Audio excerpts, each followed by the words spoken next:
गंगा दशहरा की पौराणिक कथा तथा आरती।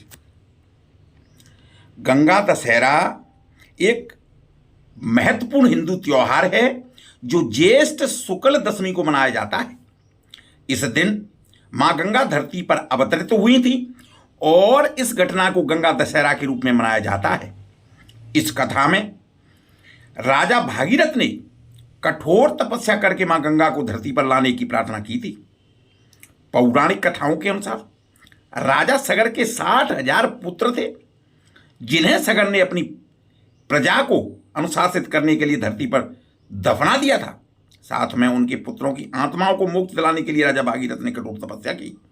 तपस्या से प्रसन्न होकर भगवान शिव ने गंगा को अपनी जटाओं में पृथ्वी पर प्रवाह किया।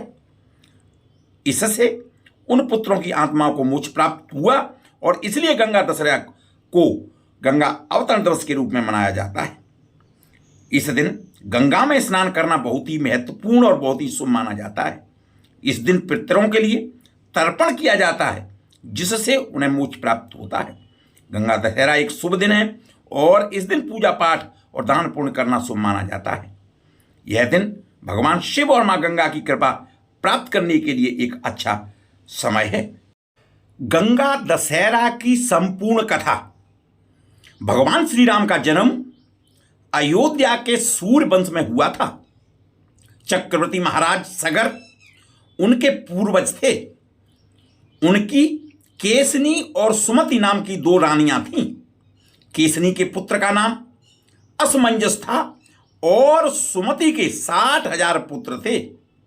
असमंजस के पुत्र का नाम अंशुमान था और राजा सगर के असमंजस सहित सभी पुत्र अत्यंत उद्दंड और दुष्ट प्रवृत्ति के थे। परंतु पौत्र अंशुमान धार्मिक और देव गुरु पूजक था, धार्मिक प्रवृत्ति का था। पुत्रों से दुखी होकर महाराज सगर ने असमंजस को देश से निकाल दिया था और अंशुमन को अपना उत्तराधिकारी बनाया था। सगर के अन्य 60,000 पुत्रों से देवता भी बहुत दुखी थे। एक बार महाराज सगर ने अश्वमेघ यज्ञ का अनुष्ठान किया और उसके लिए घोड़ा छोड़ा। इंद्र ने अश्वमेघ यज्ञ के उस घोड़े को चुरा करके पाताल में ले जाकर के कपिल मुनि के आश्रम में बांध दिया था। परंतु ध्यानावस्थित मुनि इस बात को समझ नहीं पाए, जान नहीं सके। सगर के 60,000 अहंकारी पुत्रों ने पृथ्वी का कोना कोना छान मारा, परंतु वे घोड़े को न पा सके। उन्हें घोड़ा हुआ नहीं मिला। अंत में उन लोगों ने पृथ्वी से पाताल तक मार्ग खोद डाला और देखा कि कपिल मुनि के आश्रम में घोड़ा बंधा हुआ है। वहां घोड़ा देख करके वे बड़ी क्रोधित हो गए और अपना शस्त्र उठा करके कपिल मुनि को मारने दौड़े।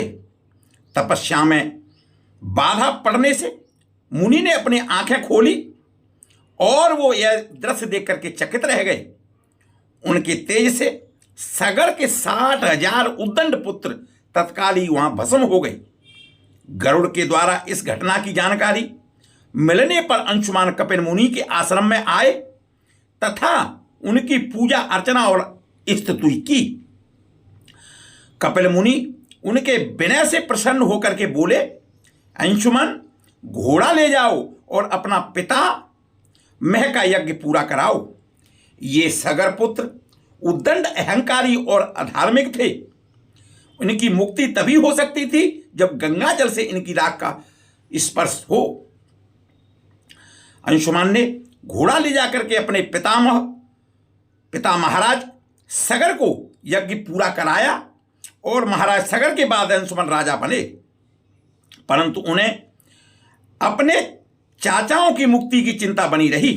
कुछ समय बाद अपने पुत्र दिलीप को राज्य का कार्यभार सौंप करके वे वन में चले गए तथा गंगा जी को स्वर्ग में पृथ्वी पर लाने के लिए तपस्या करने लगे और तपस्या में ही उनका शरीरांत हो गया, शरीर अंत हो गया। महाराज दिलीप ने भी अपने पुत्र भागीरथ को राज्य भार दे करके स्वयं पिता के मार्ग का अनुसरण किया। उनका भी तपस्या में ही शरीर का अंत हुआ, परंतु वे भी गंगा जी को पृथ्वी पर न ला सके। महाराज दिलीप के बाद भागीरथ ने ब्रह्मा जी की घोर तपस्या की और अंत में 3 पीढ़ियों की इस तपस्या से प्रसन्न हो पितामह ब्रह्मा ने भागीरथ को दर्शन दे करके वर मांगने को कहा। भागीरथ ने कहा कि हे पितामह, मेरे 60,000 पूर्वज कपिल मुनि के शाप से भस्म हो गए हैं, उनकी मुक्ति के लिए आप गंगा जी को पृथ्वी पर भेजने की कृपा करें। ब्रह्मा जी ने कहा, मैं गंगा जी को पृथ्वी लोक पर भेज तो अवश्य दूंगा, परंतु उनके वेग, उनके तेज को कौन रोक पाएगा? इसके लिए तुम्हें देवादिदेव भगवान शंकर की आराधना करनी होगी, भगवान शंकर को मनाना होगा। भागीरथ ने एक पैर पर खड़े होकर के भगवान शंकर की घोर आराधना शुरू कर दी। उनकी तपस्या से प्रसन्न होकर भगवान शिव ने गंगा जी को अपनी जटाओं में रोक लिया और उसमें से एक जटा को पृथ्वी की ओर छोड़ दिया। इस प्रकार गंगा जी पृथ्वी की ओर चली। अब आगे आगे राजा भागीरथ का रथ और पीछे पीछे गंगा थी। मार्ग में जहू ऋषि का आश्रम पड़ा। गंगा जी उनके कमंडल, दंड आदि बहाते हुए आगे चलने लगी। यह देखकर ऋषि ने उन्हें पी लिया। कुछ दूर जाने पर भागीरथ ने पीछे मुड़ करके देखा तो गंगा जी को न देख कि वे ऋषि के आश्रम पर आकर के उनकी वंदना करने लगे।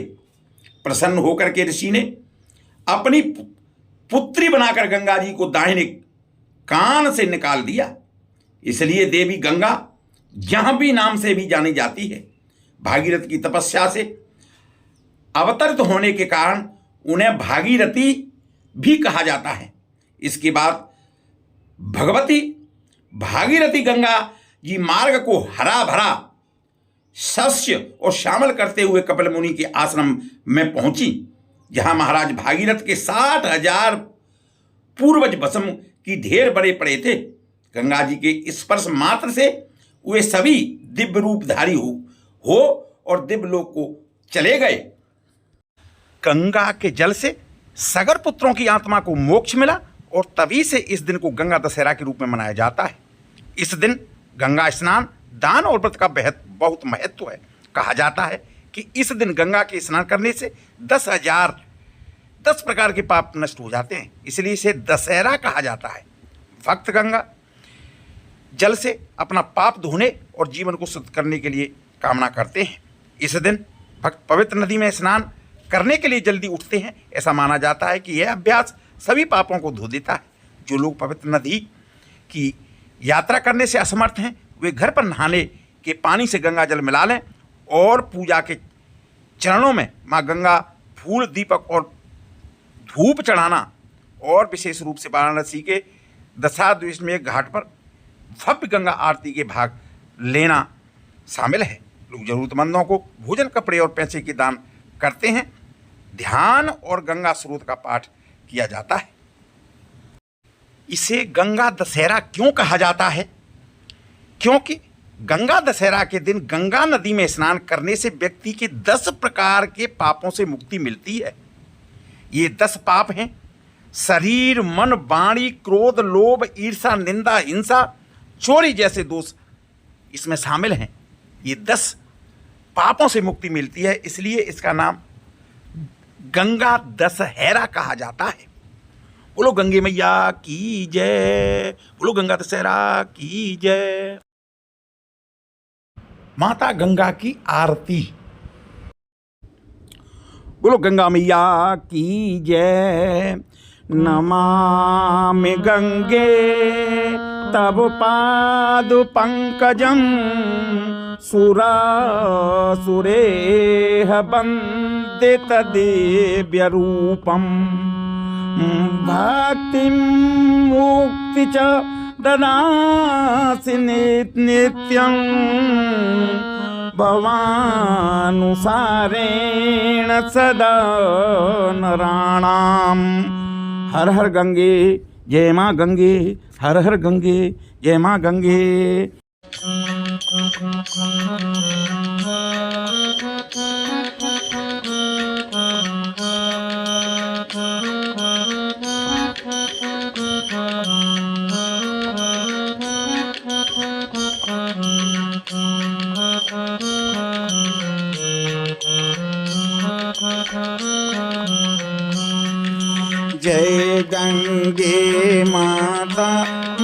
जय गंगे माता,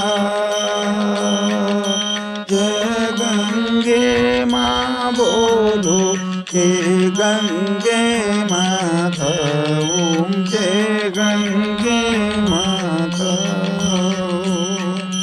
जो नर तुमको ध्यान वांछित फल पाता, मैया वांछित फल पाता।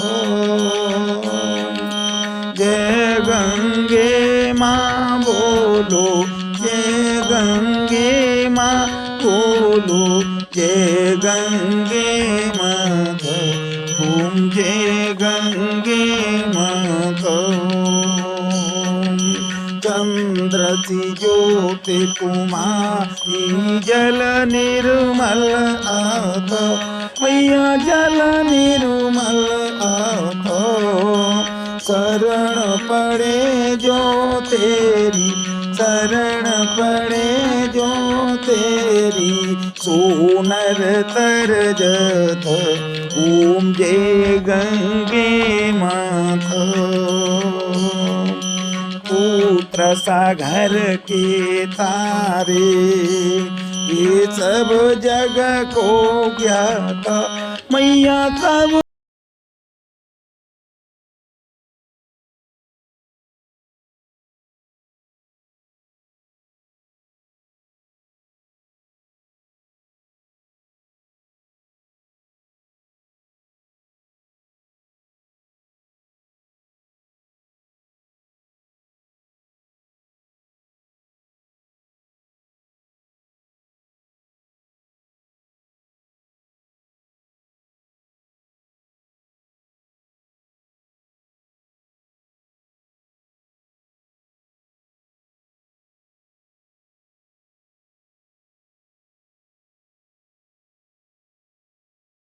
ओम जय गंगे माता।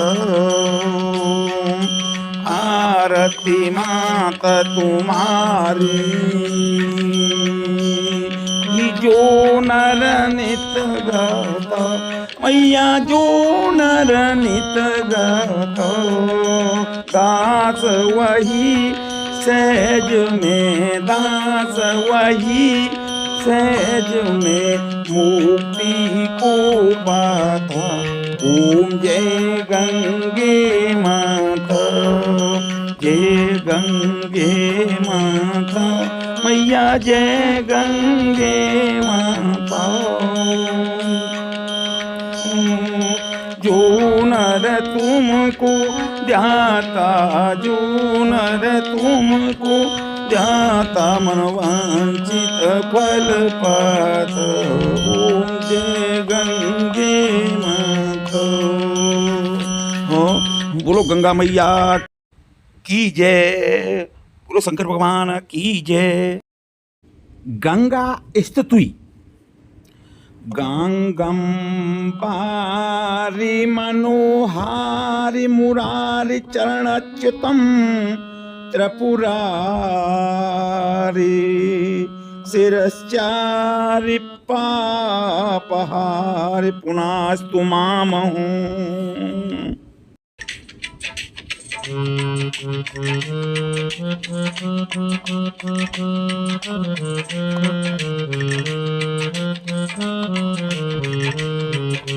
देवसुर सरे भगवती गंगे, त्रिभुवन तारिणी तरल तरंगी। शंकर ओ शंकर मौलि बिहारी, विमले मम मस्ता तव पद कमले। भागीरथी सुखदायिनी मास्तव जल महिमा, निगमे गम ख्यात ना हम जाने तव महिमान। पाहि कृपा महिमाम ज्ञानम।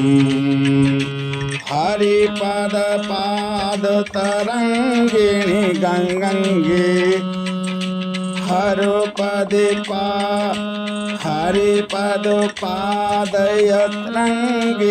गंगे हिम विधुमुक्तारण तरंगे दूरी कुरु मम द्रासिके भारम कुरे भव सागर पारम तव जल कमलम येन निपीतं परम पद खलु तेन गृहीतं मार्तंगेतयात भक्त किल त्वं दृष्टि नयत यो सकलम् देवी सुरधरे भगति गंगे त्रिभुवन तारिणी तरल तरंगी देवी सुरेश्वरी भगवती गंगे तरल तारिणी तरल तरंगी। बोलो होती मैया की जय। प्रभु दर्शन चैनल आध्यात्मिक सनातन धर्म का विश्वासवंत चैनल प्रभु दर्शन चैनल।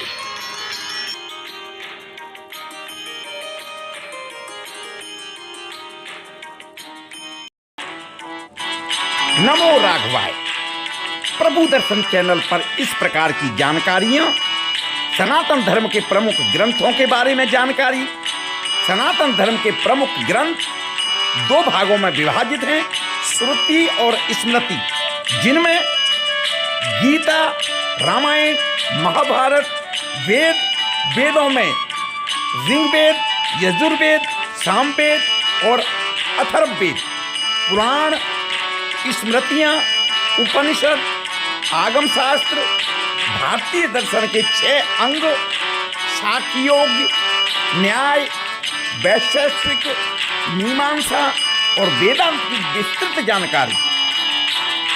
सनातन धर्म के महत्वपूर्ण त्योहार और उत्सव व व्रतों की जानकारी व उनकी पौराणिक कथाएं, धार्मिक स्थल, तीर्थ स्थल, आध्यात्मिक स्थल व मंदिरों की संपूर्ण जानकारी के लिए देखते रहिए प्रभु दर्शन चैनल। यदि आप पहली बार देख रहे हैं तो आपसे अनुरोध है कि चैनल को लाइक करें, सब्सक्राइब करें, स्वयं श्रवण करें, लोगों को भेजें और सनातन धर्म को आगे बढ़ाने में, सनातन धर्म के प्रचार प्रसार में मेरा भरपूर सहयोग करें। नमो राम।